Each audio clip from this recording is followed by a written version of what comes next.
Before we get into today's chat, quick one. If you're not 100% sure how your HR is really holding up, take our free HR health check. It's short, jargon-free, and gives you a clear score on what's working and what needs a bit of love. And if you do it before 1st April 2026, you'll get a bonus 7-pillar strategy on a page, tailored to help you manage HR brilliantly for the year ahead. Just head to kateunderwoodhr.co.uk/HR-health-check check the link in the show notes. Picture this. Friday, 4:59 p.m. You've just emailed a shiny offer letter to your dream sales guru.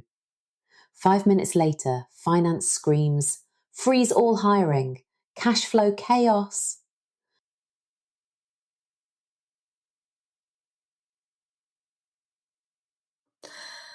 Monday morning, you need to unsend an offer that's already been screenshot and shown to Sophie. How do you retract without triggering a legal fireworks display? Today, we're diving into the art and minefield of taking back job offers in the UK. Spoiler, it's easier if you do your homework before hitting send. Hello, small biz heroes and low morph HR rockstars. Welcome to Buzzing About HR, the show that turns UK employment law into pub quiz gold. I'm Kate Underwood, HR Queen Bee, pun collector, and cautious sender of offer letters. Only add my list. Subscribe so my very British tones brighten your commute. 5-star reviews keep the hive buzzing.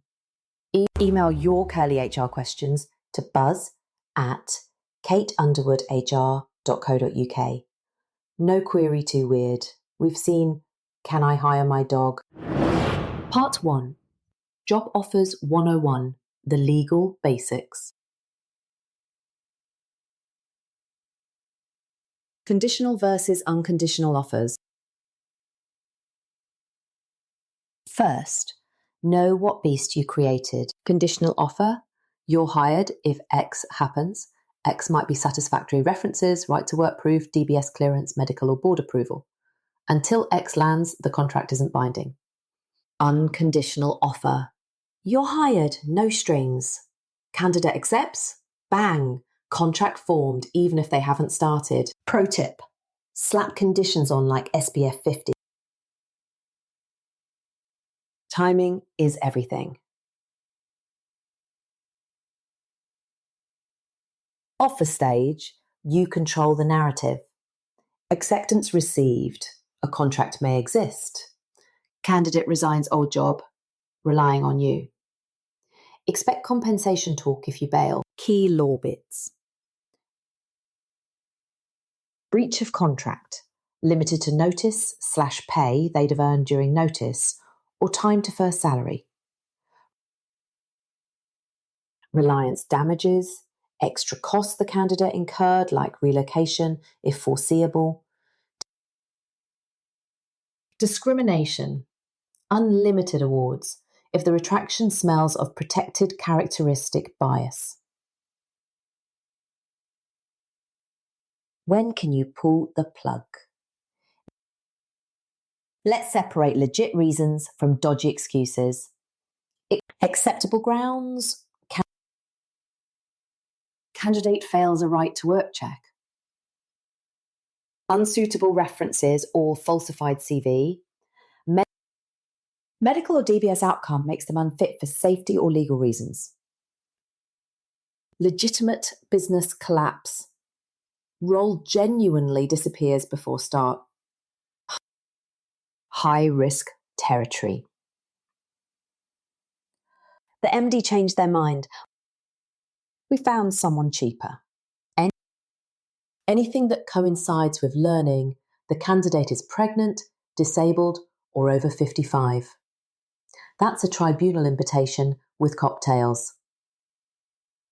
Golden safety net. Keep documentation. Dates, reasons, evidence. Future you will bake past you brownies. Part 3. The step-by-step retraction playbook.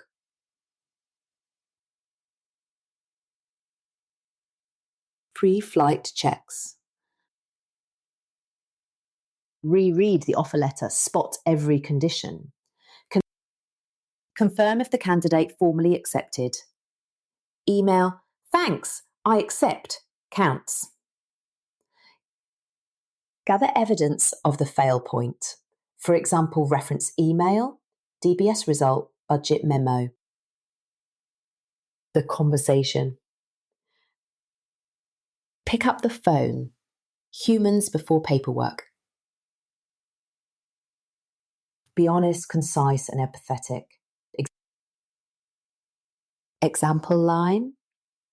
"I'm really sorry, but your reference highlighted performance issues that mean we can't proceed." Avoid small talk that could be misquoted later. The letter. Follow up same day. Include date of original offer and acceptance. Clause relied on to withdraw, e.g. subject to satisfactory references. Brief factual reason, no essays. Final line, wishing them well. Polite matters. LinkedIn is small. 3.4. Payment in low. If your offer was unconditional or notice was due, pay what's owed. Sometimes a week's salary saves months of litigation. Add reasonable expenses if they resigned based on your offer. Goodwill buys silence. Part 4. Mini case files. Case 1. The phantom budget. Offer sent Friday, headcount freeze Monday. Company paid 2 weeks' salary plus relocation deposit, total £1,800, and dodged a claim. Case 2. The fake degree. Candidate lied about a master's. Offer letter said, subject to qualification verification. Rescission stood. Candidate's angry LinkedIn post got sympathy, but no payout. Case 3. The pregnant pause. Retail chain revoked an offer after learning candidate was 5 months pregnant. Tribunal awarded £27 for discrimination. Hiring managers, "We need someone who can start the Christmas rush" email sank them. Takeaway. Motives matter. Receipts save.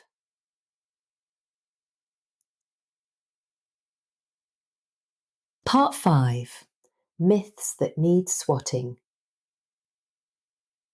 I can withdraw any offer before the start date.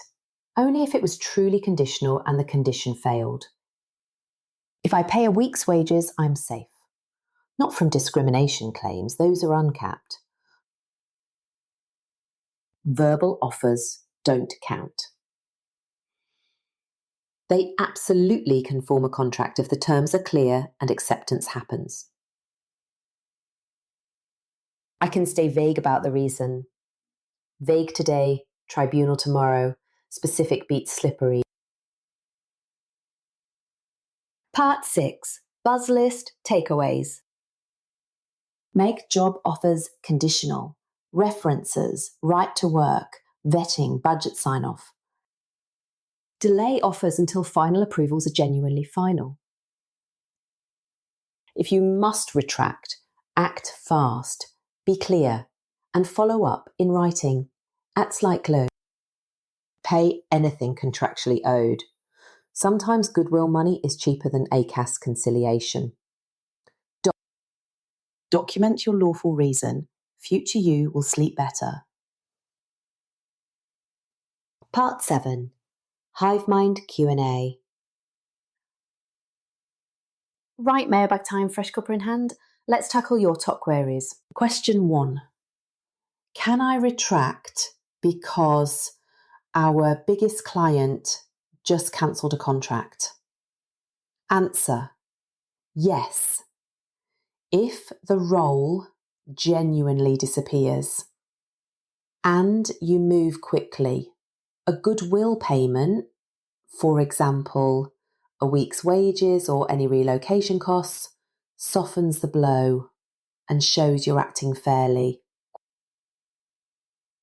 Question 2. The candidate failed probation at their current job after accepting mine. Can I pull back? Answer: only if your offer was clearly conditional on satisfactory references that reveal the failure. Without that clause, you risk a breach of contract claim. Question 3. They accepted verbally but never signed anything. Am I safe? Answer: verbal acceptance can still create a binding contract when the terms are clear. Always restate your conditions out loud and follow up in writing immediately. Question 4. Do I have to reveal the DBS details when I withdraw? Answer: no. It's enough to say the background check was unsatisfactory. You must keep sensitive information confidential. Question 5. The reference came back bland, but my gut says something's off. What now? Answer: a hunch isn't evidence. Ask for an additional reference, set a skills test, or run a probationary period. Pulling the offer on vibes alone is risky. Question 6. Can I include a shorter notice period that applies before the start date? Answer: definitely. A clause like either party may terminate before the start date with 1 week's notice keeps everyone flexible and limits potential liability. Warm. There we are. The art of the gracious back pedal. Make offers with safety nets, monitor red flags, and, if you must retract, do it quickly, kindly, and legally. If this episode spared you a future tribunal panic attack, buzz over to Apple Podcasts, fling 5 sparkly stars, and share it with that pal who fires off offer letters faster than they brew tea. Until next time, stay compliant, stay caffeinated, and keep buzzing.